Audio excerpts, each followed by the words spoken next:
Good morning, sweet friend. You caught me right mid-stretch. Good morning. I'm having a little bit of tech issue this morning, but I think I'm connected now. Hopefully the sound is okay and everything is working. If not, let me know. Not that I can do much about it, but you can at least let me know. All right. Well, good morning. March 5th, the water of purification, Numbers 19, 1 through 22. The Lord said to Moses, "Here and Aaron, here is another legal requirement commanded by the Lord. Tell the people of Israel to bring you a red heifer, a perfect animal that has no defects and has never been yoked to a plow. Give it to Eleazar the priest, and it will be taken outside the camp and slaughtered in his presence. Eleazar will take some of its blood on his finger and sprinkle it 7 times towards the front of the tabernacle. As Eleazar watches, the heifer must be burned, its hide, meat, blood, and dung. Eleazar, the priest, must take a stick of cedar, a hyssop branch, and some scarlet yarn and throw them into the fire where the heifer is burning. The priest must wash his clothes and bathe himself in water. Afterward, he may return to the camp, though he will remain ceremonially unclean until evening. The man who burns the animal must also wash his clothes and bathe himself in water, and he too will remain unclean until evening. Then someone who is ceremonially clean will gather up the ashes of the heifer and deposit them in a purified place outside the camp. They will be kept there for the community of Israel to use in the water for the purification ceremony. This ceremony is performed for the removal of sin. The man who gathers up the ashes of the heifer must also wash his clothes, he will remain ceremonially unclean until evening. This is a permanent law for the people of Israel and any foreigners who live among them. All those who touch a dead human body will be ceremonially unclean for 7 days. They must purify themselves on the 3rd and 7th day with the water of purification. Then they will be purified. But if they do not do this on the 3rd day and the 7th day, they will continue to be unclean even after the 7th day. All those who touch the dead body and do not purify themselves in the proper way defile the Lord's tabernacle, and they will be cut off from the community of Israel. Since the water of purification was not sprinkled on them, their defilement continues. This is the ritual law that applies when someone dies inside a tent. All those who enter the tent and who were inside when the death occurred will be ceremonially unclean for 7 days. Any open container in the tent that was not covered with a lid is also defiled. And if someone in an open field touches the corpse of someone who was killed with a sword or who died a natural death, or if someone touches a human bone or a grave, that person will be defiled for 7 days. To remove the defilement, put some of the ashes from the burnt purification offering jar and pour fresh water over them. Then someone who is ceremonially clean must take a hyssop branch and dip it into the water. That person must sprinkle the water on the tent, on all the furnishings in the tent, and on all the people who were in the tent. Also on the person who touched a human bone or who touched someone who was killed or died naturally or touched a grave. On the 3rd and 7th day, the person who is ceremonially clean must sprinkle the water on those who are defiled. Then on the 7th day, the people are being cleansed. Then on the 7th day, the people being cleansed must wash their clothes and bathe themselves, and that evening they will be cleansed of their defilement. But those who become defiled and do not purify themselves will be cut off from the community, for they have defiled the sanctuary of the Lord. Since the water of purification has not been sprinkled on them, they remain defiled. This is a permanent law for the people. Those who sprinkle the water of purification must afterward wash their clothes, and anyone who touches the water used for purification will remain defiled until evening. Anything and anyone that a defiled person touches will be ceremonially unclean until evening. Moses strikes the rock, Numbers 21 through 13. In the 1st month of the year, the whole community of Israel arrived in the wilderness of Zin and camped at Kadesh. While they were there, Miriam died and was buried. There was no water for the people to drink at that place, so they rebelled against Moses and Aaron. The people blamed Moses and said, "If only we had died in the Lord's presence with our brothers. Why have you brought the congregation of the Lord's people into the wilderness to die, along with all of our livestock? Why did you make us leave Egypt and bring us here in this terrible place? This land has no grain, no figs, no grapes, no pomegranates, and no water to drink." Moses and Aaron turned away from the people and went to the entrance of the tabernacle, where they fell face down on the ground. Then the glorious presence of the Lord appeared to them. And the Lord said to Moses, "You and Aaron must take the staff and assemble the entire community. As the people watch, speak to the rock over there, and it will pour out its water. You will provide enough water from the rock to satisfy the whole community and their livestock." So Moses did as he was told. He took the staff from the place where it was kept before the Lord. Then he and Aaron summoned the people to come and gather at the rock. "Listen, you rebels," he shouted. "Must we bring you water from this rock?" Then Moses raised his hand and struck the rock twice with the staff, and water gushed out. So the entire community and their livestock drank their fill.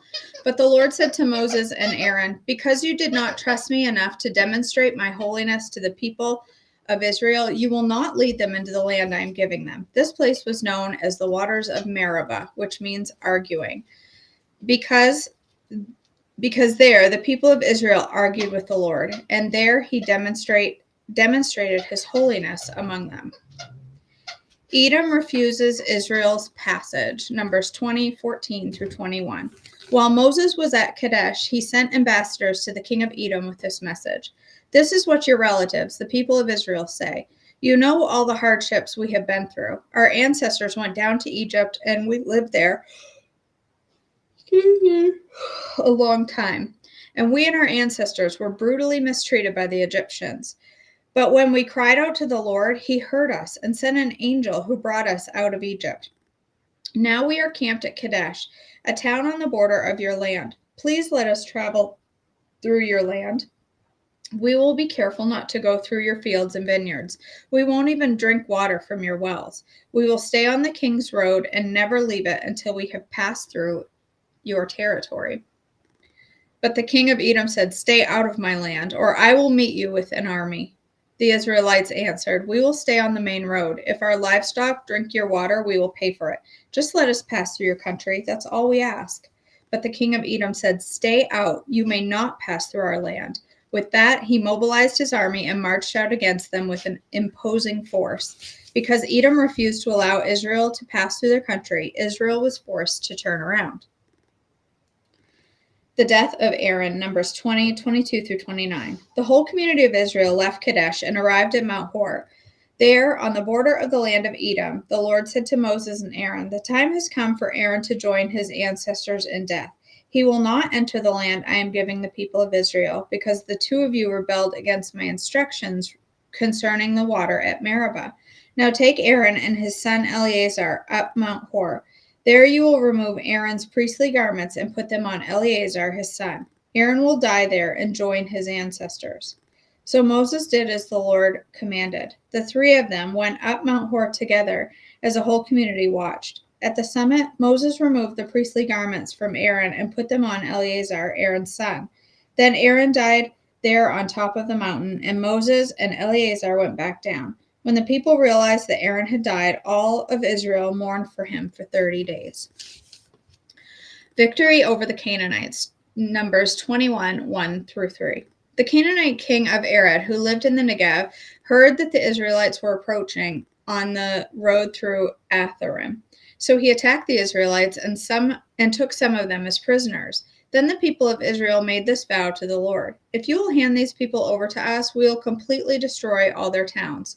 The Lord heard the Israelites' request and gave them victory over the Canaanites. The Israelites completely destroyed them in their towns, and the place has been called Hormah ever since. The bronze snake, Numbers 21:4 through 9.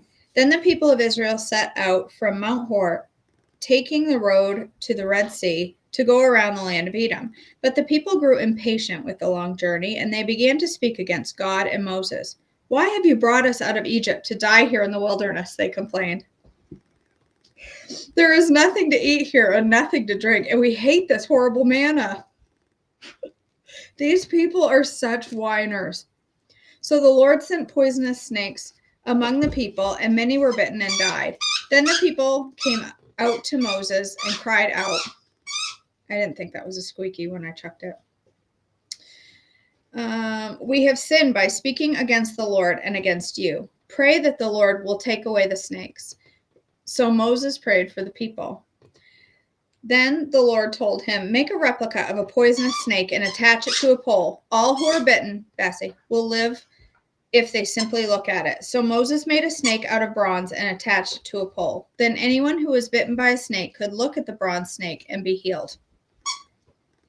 Israel's journey to Moab, Numbers 21, 10 through 20. The Israelites traveled next to Oboth and camped there. Then they went on to Abiram in the wilderness on the eastern border of Moab. From there they traveled to the valley of Zerad Brook and set up camp. Then they moved out and camped on the far side of the Arnon River in the wilderness adjacent to the territory of the Amorites. The Arnon is the boundary line between the Moabites and the Amorites. For this reason, the book of the Wars of the Lord speaks of the town of Wahab in the area of Suphah and the ravines in the Arnon River, and the ravines that extend as far as the settlement of Ar on the border of Moab. From there, the Israelites traveled to Beer, which is the well where the Lord said to Moses, assemble the people and I will give them water. There the Israelites sang this song. Spring up, O well. Yes, spring its praises. Yes, sing its praises. Sing of this well, which princes dug, which great leaders hollowed out with their scepters and staffs. Then the Israelites left the wilderness and proceeded on through Mattanah, Nahal, Bamoth. After that, they went to the valley of Moab, where Pisgah Peak overlooks the wasteland. Victory over Sihon and Og, Numbers 21, 21 through 35.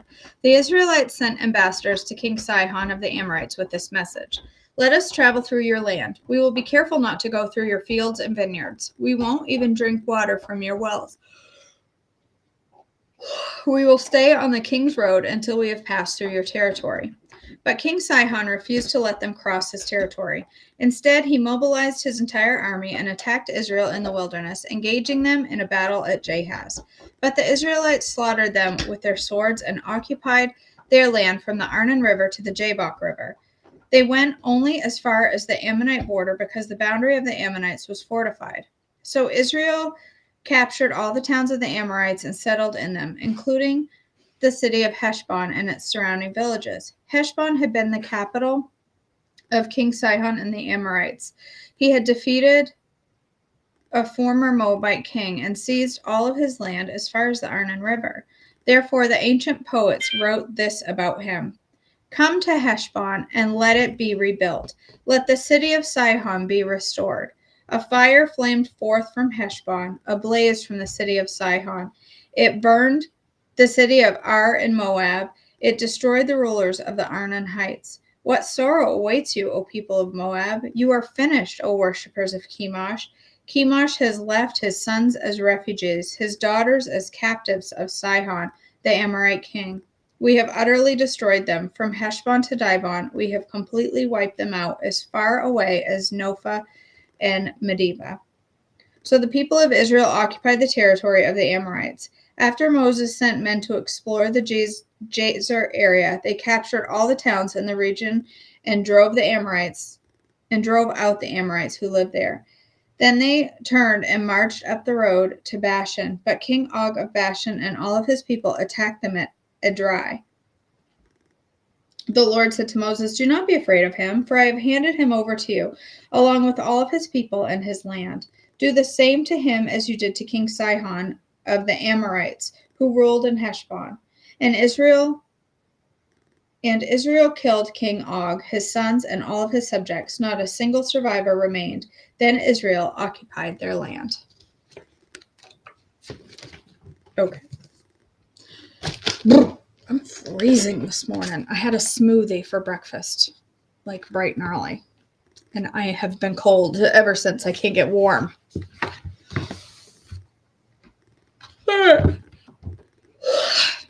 Excuse me. We are on page 80 of our poetry book on the poem titled The Most Expensive. The most expensive thing. What answer can you bring? Diamonds, pearls, a mansion on a hill, pots of gold, or maybe a hospital bill, or a golden retriever? There's no answer that can compare to the most expensive thing I wish to share. Sin is the most expensive thing to visit this earth. Jesus paid the price when death had given birth. Death goes back to Adam and Eve, our kin. Jesus has freed us from the penalty of sin. Death is defeated. Victory over death is renewing the mind. What Jesus did that day has been hidden from mankind. March 21st, 1989. All right. I think the most expensive thing on the planet is a golden retriever with medical issues. Oy. All right, we will be praying for Halen. And you, Kim.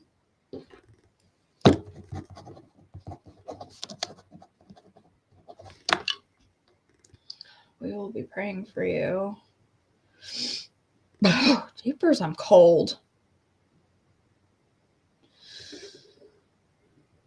All right, so I've had a few messages wondering how Bassie made out at the specialist yesterday. Bassie has hyperparathyroid. So all of this time, we thought that we were super fabulous dog parents, and that is why he lost 40 pounds, and we were just so good at tweaking his diet, and that's why he's not fat anymore. But actually, he has hyperparathyroidism.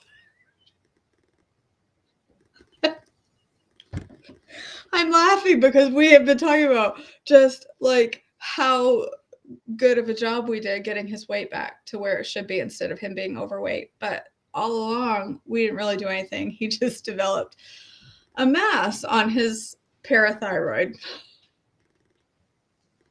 So, he weighs 50 pounds and he was 89. Mary. Why can't I get hyperparathyroid? I'm just kidding. I don't want it. So we had tests done yesterday that discovered that he had an ultrasound and they found the mass, pretty significant one. And this is what is causing him to continuously have bladder stones. He's had 2 bladder stone surgeries and he has more stones.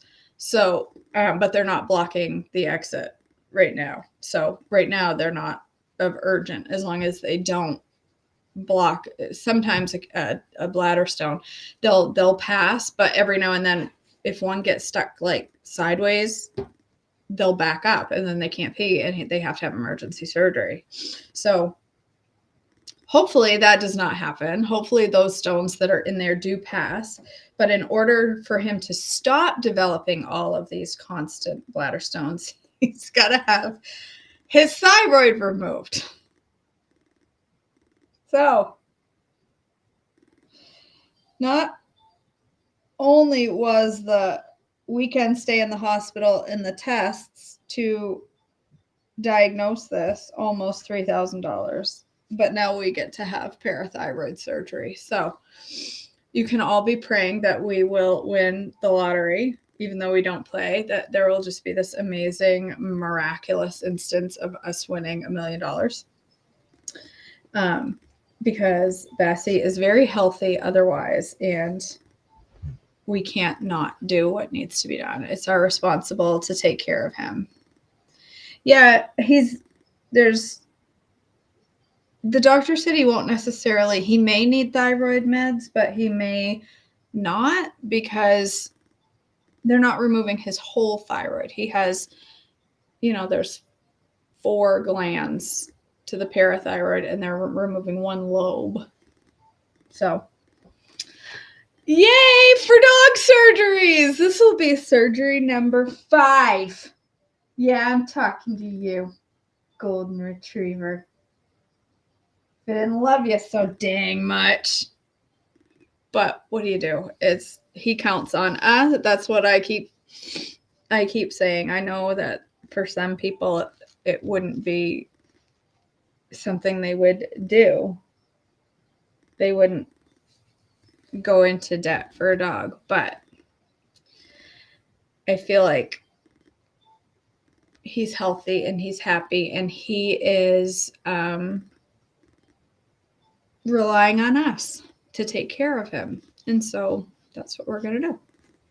So, all right, my friends. Yeah, don't get attached. Don't ever get attached to golden retrievers, Mallory. Golden retrievers have, a lot of dogs have potential issues, but golden retrievers are one of those breeds that if they have an issue, they tend to get pretty, but it's never the nasty, miserable dogs that get sick. It's always the sweet, loving, wonderful dogs, right? That need extra help. All right. But he could have another good 5 years in him. So we're going to do what has to be done. And then I'm going to get, yeah, I don't know. We'll figure it out. Yeah, for sure, Faith. They are expensive when they have health problems, but we are his caretakers and he's counting on us to take care of him. So we don't need to eat food.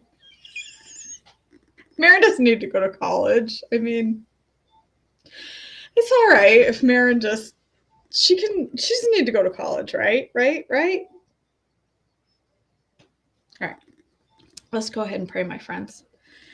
Father God, thank you so much for this day and this opportunity to come before you and bring our requests and our praises to you. God, I just praise you for the message that you deliver to us every day and the reminder of your love for us, the reminder of your protection over us and your care for us. God, I'm just grateful that you remind us that every single day in your word. God, I pray for little Halen today as she goes to the ortho, and I pray for comfort for her, as I'm sure it won't feel so good having your finger poked at. And I just pray that that you will keep her calm, surround her with peace and comfort, and that it will be an easy fix at the ortho for her to get her finger taken care of. God, I also pray for Kim today. I pray for her back, that you will heal her of whatever is going on, that you will give her comfort and take this pain away from her today. God, I just pray for each woman here and all of the requests that are heavy on their heart. I know there are many. And I just pray that you will be with each and every one of us today. God, I pray that as we go through our day, everyone that we will encounter will know that we love Jesus and that Jesus loves them simply by the words that we use and the actions that we show to others. I just pray that you'll help us to be a blessing to someone that we encounter today. In your precious name I pray. Amen. All right.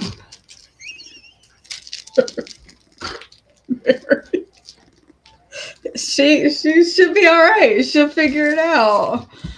And Shelly, the other thing is we pay $160 a bag for his dog food.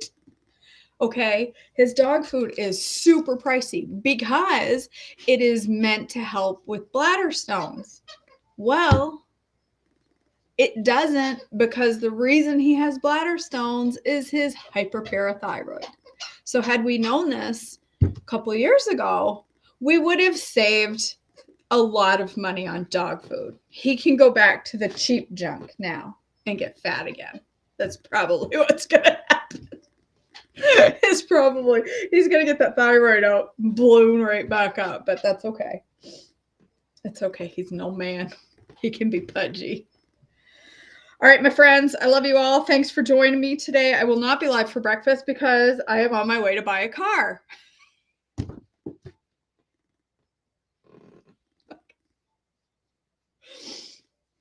Our lease is running out on our vehicle and we need to replace it. And so we've been vehicle hunting now for weeks on end. We've been looking at every vehicle and determining what we were going to do, what we were going to trade, how we were going to work it. Leases are so